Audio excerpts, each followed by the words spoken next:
Okay, so I that is exactly me panicking to my mom like 10 minutes, 30 minutes before this presentation. I was almost in tears.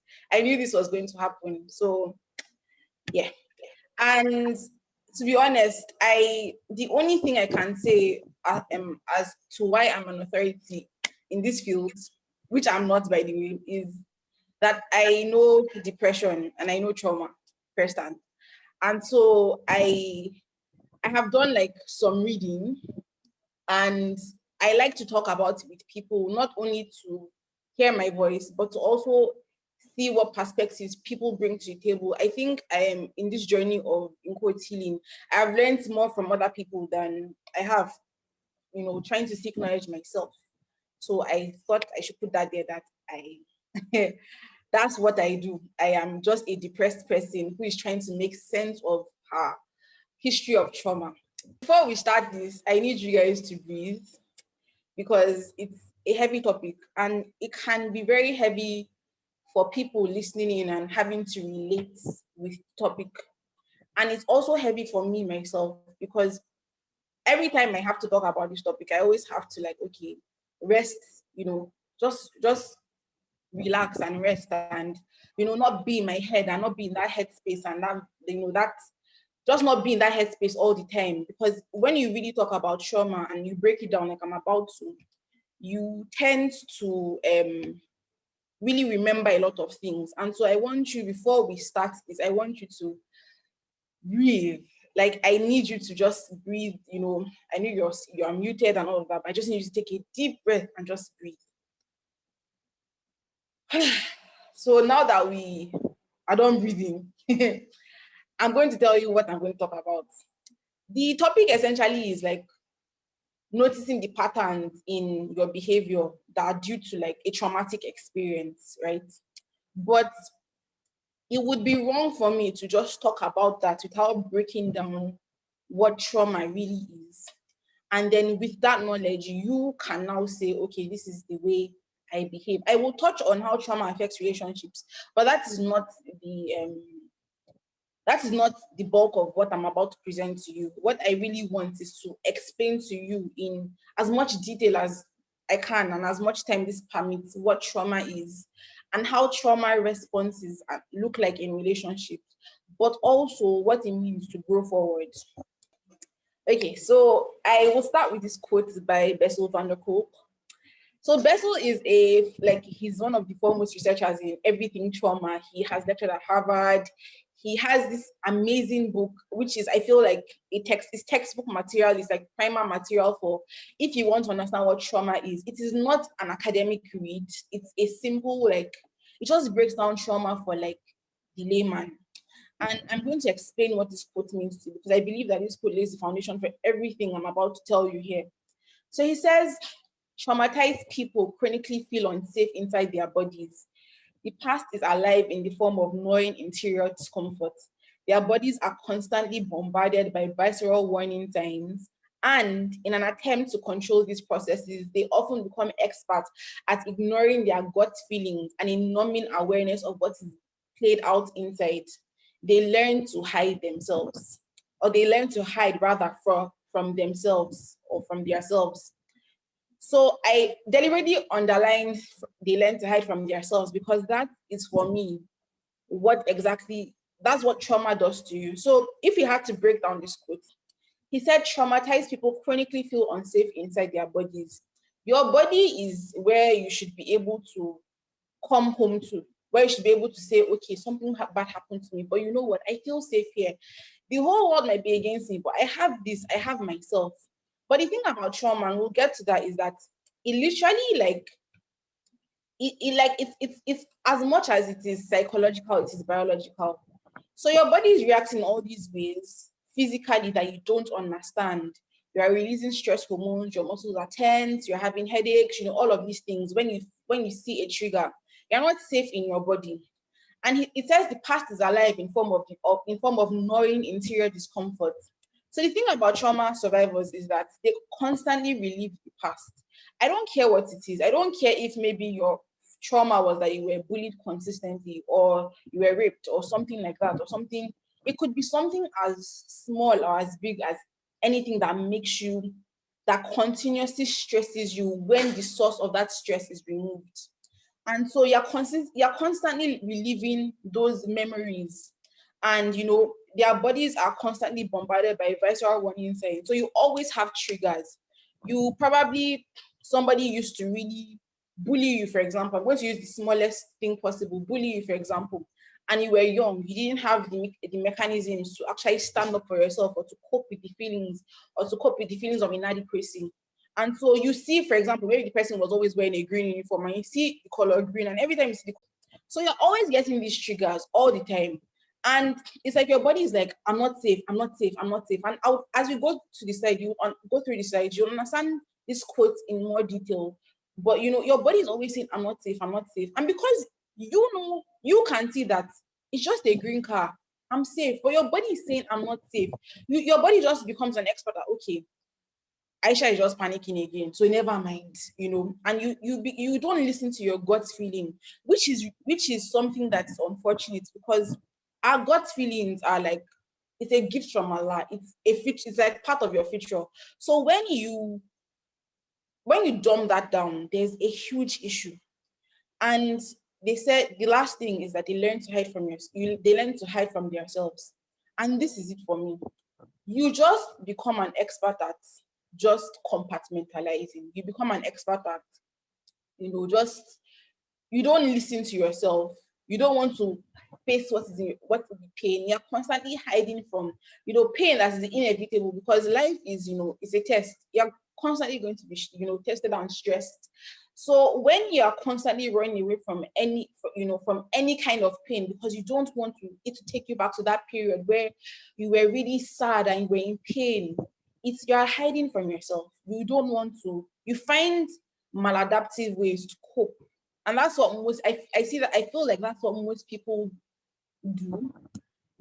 When you are traumatized, you actually do find ways to cope. Your body is trying to keep you alive, and it's an amazing thing.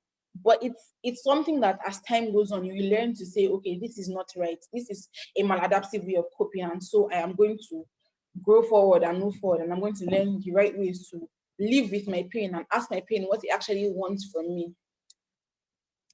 So it says here, what do you need to know about trauma? And I like this definition. In the next slide, you'd see that there are many definitions of trauma.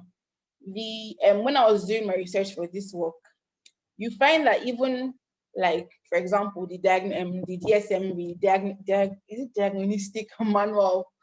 The manual that at the American universities and also some European countries use to diagnose mental illness. When they talk about trauma, they sometimes talk about trauma as something that has to be only physical and violent, and somebody has to die. And one thing I see is that when I was researching is that the criticisms of this definition is that it isn't. We know that things can happen to you emotionally that are just as bad as physical things. For example, so if you are grieving someone in your family died, that is also, and you don't have the means to process that, whether you're a child or an adult, that is traumatic. Sorry, don't let me say that can be traumatic, especially if you are not able to process it, and then it compounds over time. So this definition is by I keep forgetting the authority body, but it's a body that specializes in trauma for sexual abuse survivors, and I especially love this definition. So it says individual trauma results from an event, a series of events, or a set of circumstances that is experienced by an individual as physically or emotionally harmful. So physically or emotionally harmful. It could be one event, it could be a series of events that are threatening or have lasting adverse effects on the individual's functioning and the physical and social or spiritual well-being. So, and I think this is especially like pertinent for us Muslims, because one thing in my discussions with people is that a lot of people, when they are traumatized, they tend to project that trauma onto even like their faith. So even when they are talking to God, they think in their head, God is like human beings, God is going to hurt them. So they are kind of hesitant to talk to God. It's normal, especially when somebody in authority, in someone who has an authority position in your life, is that, that's the way we model, because we've modeled our relationships with authority figures, maybe your father or your mother or something like that. So when you take that, model, it's just normal for you to apply that into like your relationship with God, who is a later authority figure that you will learn to, acknowledge later. It's not something that you do as a child. Your parents tell you, yes, worship Allah and all of that. But on your own, you come to Islam and you say, okay, so Allah is someone that I want to, worship purposefully and all of that. But a lot of times, people take these models of their first authority figures and they project that onto their relationship with God. And it's very normal. But it's something that I see happening and something that can, people can actually heal from and people can actually turn around. So this, I'm going to use an analogy because I realize that this definition might be too technical for people to understand. I'm very much like rooted in like an academic background and I love reading academic papers. So I know that sometimes I might confuse people by saying very technical definitions. So you think of the mind as a machine, and that mind, it got, okay, like for example, the mind is a machine. Let's take a computer, for example. The computer is a machine. What happens when you give a computer too much information at in one go, or you give the computer the wrong information? So for example, you are developing a software for the computer and something is off in your coding, your binary numbers, and your computer crashes. That's how the mind works. Sometimes we can't, process certain information. And so because we can't process that information, the mind needs time to rest and to fix itself. But what happens for most people is that they don't even know that something has happened to them once. So even if they know, they don't have the opportunity or the space or the guidance to process that, overload of information. And so they must go on. And so the time they need to rest and take care of themselves, and the time the mind or this machine needs to fix itself is not given to it. And so it's like you're working on a computer. It's virtually impossible, but just imagine you're working on a computer that consistently crashes. It's not going to work properly. You will be frustrated. That's exactly how the mind works. And so just to expand a bit on this analogy, if you have a computer, if you give it information, it's going to process that information, and that information is going to become memory. That's what happens with the mind too. There's an event, the mind processes it, and then it becomes a memory. But sometimes the event can be too traumatic for the mind to, process completely. So what happens is that it bypasses the processing of that memory because it's just too much for it to, comprehend, and it becomes something that is distressful. Your mind is constantly hijacking itself every time it sees something that reminds it of that traumatic memory, and so it's constantly sending alarm, warning signs that this is danger, this is danger, this is danger. So that's what happens. It becomes events, then distress, as opposed to events processing the event, then memory.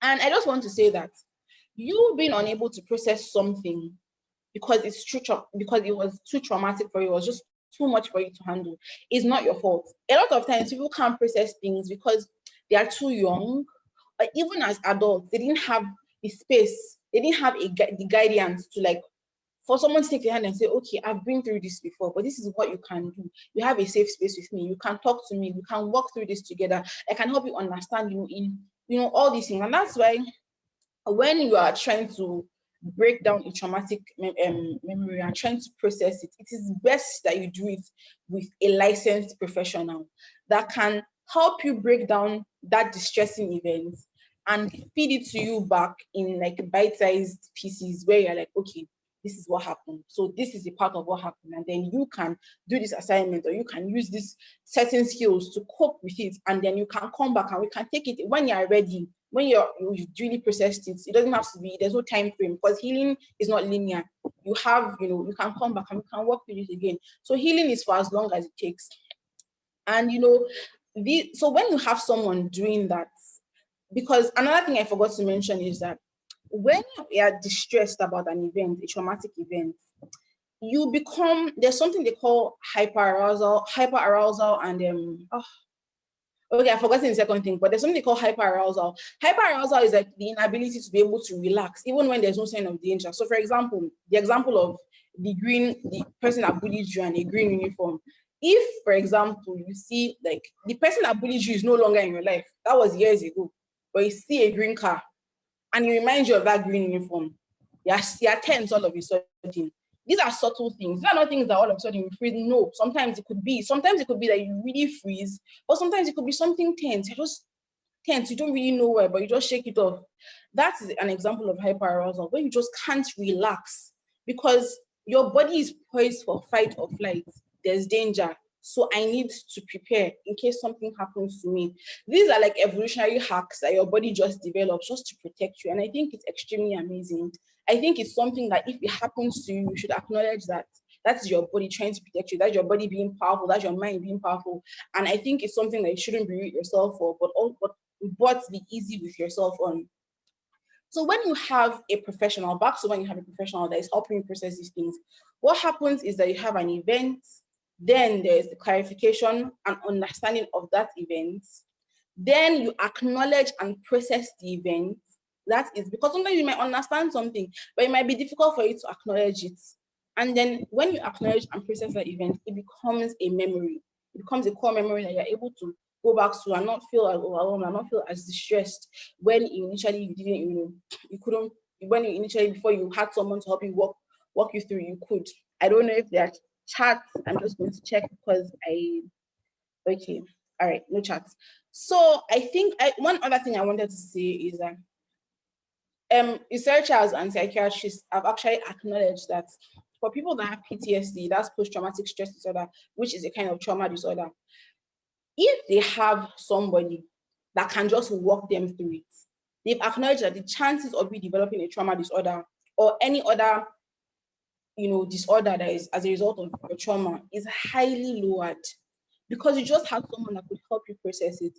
So, for example, if somebody was bullied, if someone was raped, if someone close to you died, I don't even like you.